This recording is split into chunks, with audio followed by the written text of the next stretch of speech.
So, Mike, what an incredible weekend for James Cameron winning the box office Super Bowl, having two movies in the top echelon of both the global and the domestic chart with the 25th anniversary, really 27 years, but 25th anniversary of Titanic and Avatar TWOW, as I like to call it, The Way of Water, in the top 5 box office. Avatar The Way of Water coming in at number 2 with about 6.884 million based on the estimates, and Titanic coming in at number 3 with 6.4 million. Mike, that's unprecedented. I don't know of another time where a director has two movies 30 years apart in the top 5.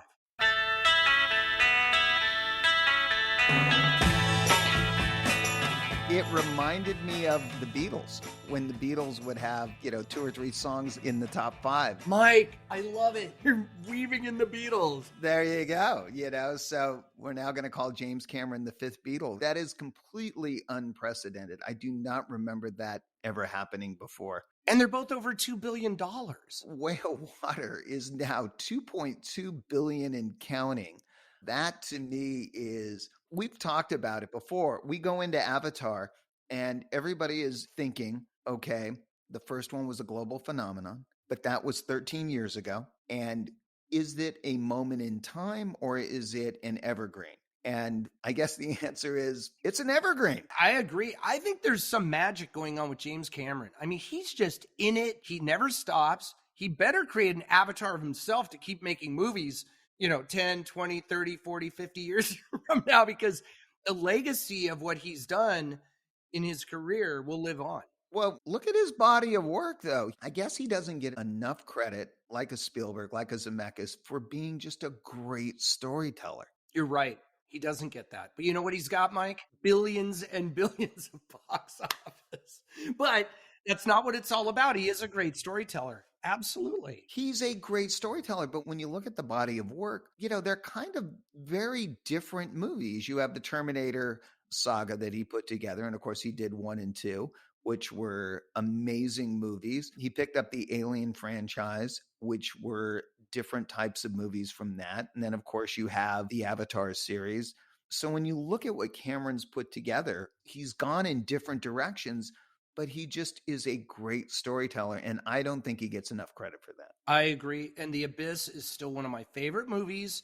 And the making of The Abyss is as entertaining as the movie itself. If you haven't had a chance, if you're listening on YouTube somewhere, there's a video about that giant water tank and the tarp over the top and the recording the sound underwater and the helmets. And I could go on. It's incredible. That's a good point. You bring up The Abyss. Let's not forget Titanic and now Way of Water. Remember, he had the 3D dive movie, which... That's right. There's something about Cameron and water. There is. The Way of Water. James Cameron, The Way of Water. There you go.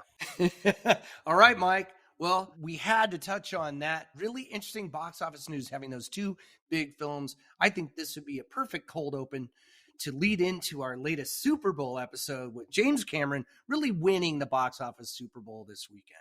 How are you, Paul? Mike. I guess that lets everybody know that it's Super Bowl weekend. Very much so, Mike. And we have a lot to talk about, don't we? Did you watch the game yesterday? And I know you're not the biggest sports fan, Paul. I'm not. I'm more of a movie guy, but they had some good trailers on the Super Bowl for movies, but more or less had the big game on in the background while at a really nice, if you will, dive bar in the Valley, which was really fun. Which dive bar were you at? I can't name it. Oh. I'll get sued. Oh. No, I'm kidding. Because I'm always looking for a good dive bar. And I'll tell you where it is, and it's great. By the way, they have great music there. Really good sound quality. They weren't playing live music yesterday. But what a great spot. We had a great time, enjoyed a lot of beer, but just a lot of talking, not a lot of watching the game in this group. Well, as a sports fan, I can say it was one of the better Super Bowls you're going to watch. fantastic game. You alluded to it. The movies were back in a big way. Some great commercials that were shown for upcoming film. And the folks in my group, we had a bunch of people over, were, glued to the screen when the movie ads came on. Well, when all the ads came on. Yeah. It was a lot of fun. It was cool. Like, it shows the movies are back. You know what I mean? This sort of signifies that. Well, the movies are back, but even on top of it, so T-Mobile had a great ad with Zach Braff and Donald Faison and John Travolta, and they did a kind of a send up to Greece and to Summer Nights as they were singing about the internet connection in their neighborhood. But to your point, the movies were huge in there, or a lot of the ads actually kind of played on their own theme. Paramount Plus had an ad that kind of played on Cliffhanger a little bit, had Stallone hanging from the side of a mountain as the Mount Rushmore of Stallone started talking to him as well. So that was a lot of fun. But the movie ads in general, the Indiana Jones one, of course, is like, I'm in. When do we get to see the film?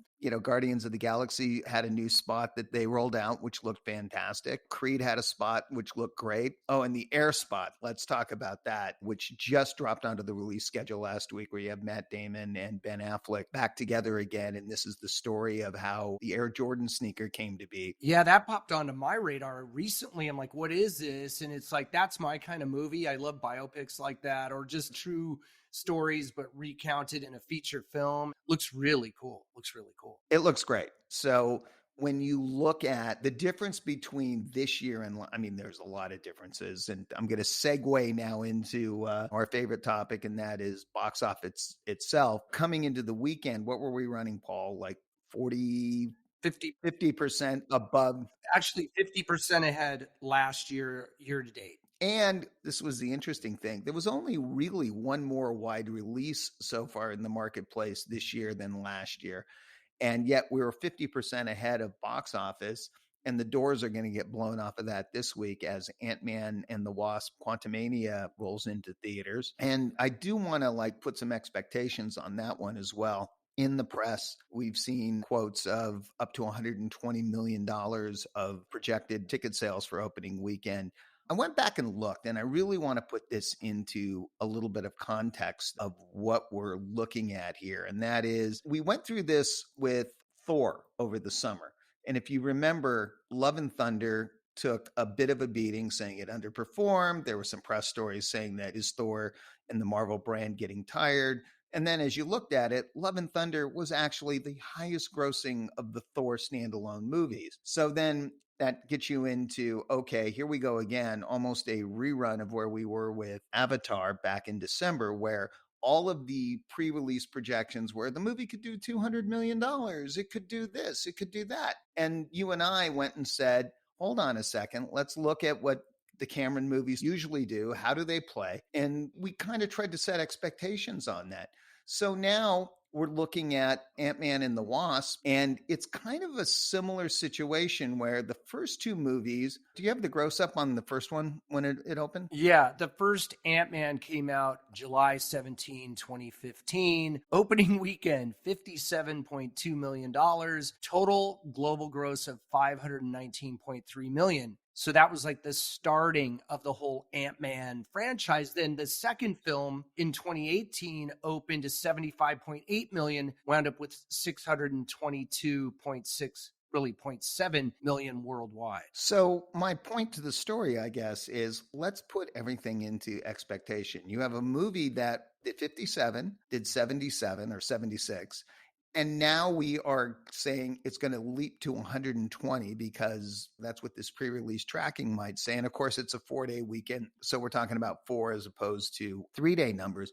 But all of that being said, let's dial it back a little bit. I agree, Mike. That's always been an issue, is managing expectations. Of course, Marvel, the bar is set so high. But you're right. When you go back and look at those opening weekend numbers, Ant-Man is a different kind of superhero. And the trajectory of its box office is different. And so, like you very astutely pointed out, that Avatar: The Way of Water opened at 134 and everyone, deemed it a failure. There is no precedent for Ant-Man to open to 150, 160, 170. I mean, obviously at any number, it's going to be a typical Marvel performance where it's going to be strong because of that brand. Well, and that's what it comes down to. But if this movie comes out and does 100 million over 4 days, that's a huge success when you think about it. That means it's continuing to increase its audience. Absolutely. While we may have gotten ahead of our skis and we're saying, well, it could go out and do $120 million. Let's be realistic about what the property is and where it can go. And we're ahead of the game is what it comes down to. Definitely. We didn't get $100 million opener until the March 4th weekend of last year, and that was the Batman. Up until then, we had some surprises that came in. There was Uncharted, there was Lost City.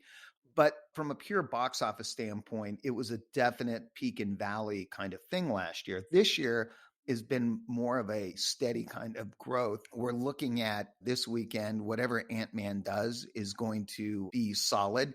And then you've got Creed that's coming up behind it. You then have Wick that's coming up behind it. So even going through the end of February into March, you're looking at a substantial amount of box office that's sitting out there. And I hope our exhibitor friends have stocked up on popcorn because they're going to be needing it. They're going to need it, Mike. And I think we pointed this out all year last year about the lack of product or the lack of movies and 41 fewer wide releases. This year, I think we're going to have 30 more wide releases than last year. And that's good news. Not to belabor the Oppenheimer reference, but I think Ant-Man and the Wasp Quantumania will set off a chain reaction at the box office. And we're going to be very busy talking about this stuff. But I want to hit the rewind button just for a second, Mike. I just want to do a quick recap of Super Bowl weekends historically. And it was a rather slow weekend overall, generating just over 50 million for all films in the marketplace. That's certainly going to change this coming weekend. And Magic Mike's Last Dance was the number one film with the 8.2 million.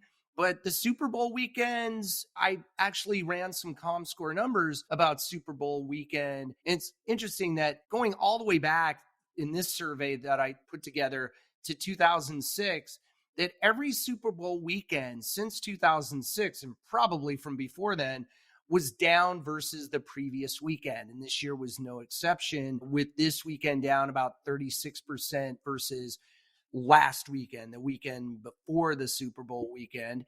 And that's just sort of traditional. But as you mentioned in your comment this past weekend, and paraphrasing what I was talking about as well, was that to get over 100 million on a Super Bowl weekend for all films in the marketplace is very rare. It's only happened a few times.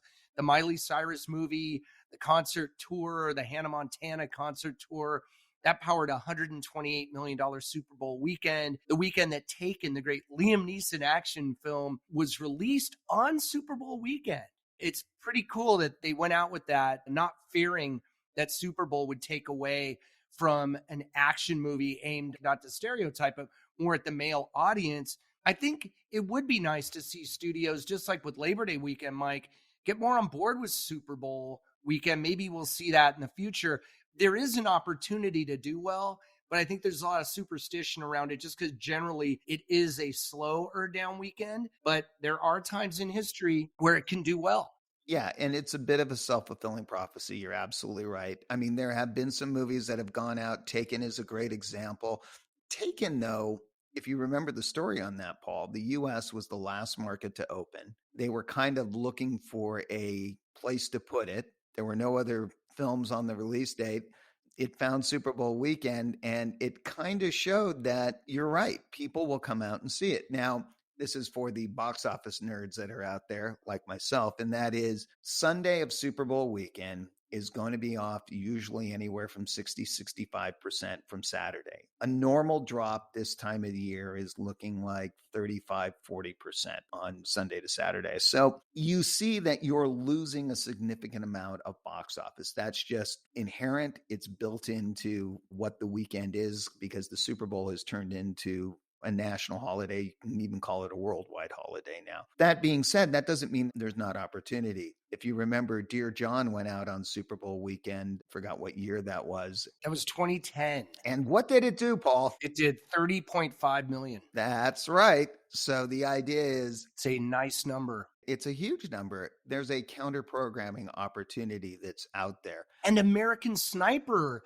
Mike, when I look at this, yes, Dear John, Warm Bodies, Chronicle, When a Stranger Calls, and the Miley Cyrus concert tour. So you got like horror movies looked at as counter programming, romance films looking at counter programming, Magic Mike looking like something that would be counter programmed to the Super Bowl, but also American Sniper did $30.6 million. It didn't open on Super Bowl weekend back in 2015. It powered the Super Bowl weekend in 2015 to $101.8 million and again earned $30.7 million. So if you build it, they will come, Mike. I just wish the industry would take that to heart and go with some big movies on these dates. It's fine. I mean, obviously, Ant-Man's coming to save the day, and really, we could have a single day at over 50 million instead of a whole weekend like this past Super Bowl weekend. So I just think that we're going to really be off to the races this weekend, and we're going to have a lot to talk about on our Ticket to Ride podcast. Just want to reintroduce my co-host, because we like to do cold openings, as they're called, on this podcast, with Mike Polydoros, president of Paper Airplane Media. And I'm Paul Dergarabedian, your co-host. I'm the senior media analyst for ComScore, and we love doing Ticket to Ride. I think this is a lot of fun, Mike. We're going to have a lot of stuff to talk about. We're going to have to really get revved up, because it's going to be week after week of solid coverage by Ticket to Ride. What I do want to point out, though, Paul, and it's interesting, is you alluded to that Ant-Man is going to really kind of kick things into high gear. But I would argue that so far, 2023 is playing out very much like a typical year at the box office, meaning there are ebbs and flows. There are things that are positives and negatives that are happening in the marketplace, but that's typical of any box office year. You can go back and look at and say, wow, that was a very down weekend. There weren't a lot of movies, or that underperformed. Right. So what's going on so far this year, to me, is a much more normal cadence than we've seen in the last couple of years. And Mike, isn't that the best news? Because to have some sort of normalcy rather than anomaly is a good thing for our industry. And having there's some Oscar contenders out there. You're exactly right. Super Bowl weekend kind of played like a traditional Super Bowl weekend. Got some Oscar contenders out there, some doing better than others. Not a huge bump for all those. Some are on streaming, some are available in the theaters still. You've got ups and downs, the ebb and flow. Very much, it feels like 2019, or just a pre-pandemic year, which is great news for the industry. I don't think we'll get to 11 billion. That's subject for a whole other podcast in terms of the full year at the domestic box, but certainly well up from the 7.538 billion as noted by ComScore for the box office year of 2022. We're going to be looking at some really good numbers this year and some cool movies, Mike. I'm excited about a lot of movies coming up. Well, I mean, we kind of just touched on it as we were talking about what was screened just yesterday in the Super Bowl ads leading up to the summer. And it was really an eclectic group of films. And again, the studios believing that the Super Bowl was the best place to go and put best foot forward. They all had end cards that basically said in theaters only. Again, going back to the Air trailer, the people I was with, they were really impressed that Amazon and in theaters only were on the same end card. There you go. That was making a statement that even the non-business types, and when I say they're not in our little world, but they got it. They got the message. If you go back over the course of time, the theatrical business has always faced challenges. We talk about it all the time. There was is television going to kill the movie business? People are just going to stay at home. And then it was, well, is the cable version going to do it? And then it was, will VHS end up, or Betamax? Right, the home video revolution. Will the DVDs end up being the one that kills it? Home theater is going to do it. And then it was streaming. Streaming's absolutely going to kill it. And here we are on the other side. And to your point, we're looking at a box office this year that is probably between $9-10 billion on the conservative side. I agree. I think 9, and we need to be conservative, got to manage expectations, but I agree with you, Mike. And there's just going to be so much to talk about. I wanted to ask you, do you want to tease, we had Scott Movie Mance. I hope everyone enjoyed that interview that came out last week. And Scott's a friend of the show and a personal friend of ours. And we're going to have, you don't have to say who it is, Mike. It's up to you, but we're going to have more guests upcoming, and we're going to have one within the next couple of weeks here, if not sooner. Yeah, we're going to have a couple of guests coming up, and what we'd like to do is kind of tie them into movies that they might have coming out. These are people who are kind of involved with the production and putting together some of these really interesting films that are talking to different segments of the audience as we're on the rebound. And we thought that, our listeners might find that interesting just to hear how these are put together, what's different. Every movie is its own kind of life cycle to it. And every movie has its own audience that it's looking for. And as the theatrical experience continues to evolve, and again, as we just said, it's evolving. These are just what Paul and I thought would be interesting people to discuss and to talk to, and various, who have various, pieces of the business that they deal with. You don't just have to listen to us. You're going to have other people listen to on the Ticket to Ride podcast. Well, Mike, I think we're going to leave it there. I really enjoyed hold on. I got some sound effects here.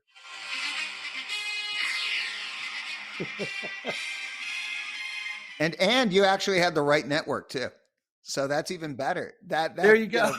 Our friends at Fox will be very happy that you gave them a plug. I kept it under 7 seconds to not get a copyright strike, even though I think with that, I don't know that anyone I don't care. think they're going, I think they're going to be like, why didn't you play more of it? So exactly. Well, Mike, it was quite a stupendous week for us to be able to, really be almost more exciting than the Super Bowl, this discussion. And, I'm sure you would agree. Although you're not taking a holding penalty, but I know, Paul, you probably didn't see what that was, but everybody else knows what I'm talking about. Don't talk to me about holding penalties, man. All right, Mike. Well, thank you for being here. I'll see you next week, and I'm looking forward to our next guest interview on Ticket to Ride. I'll see you soon, Mike. Take care, Paul.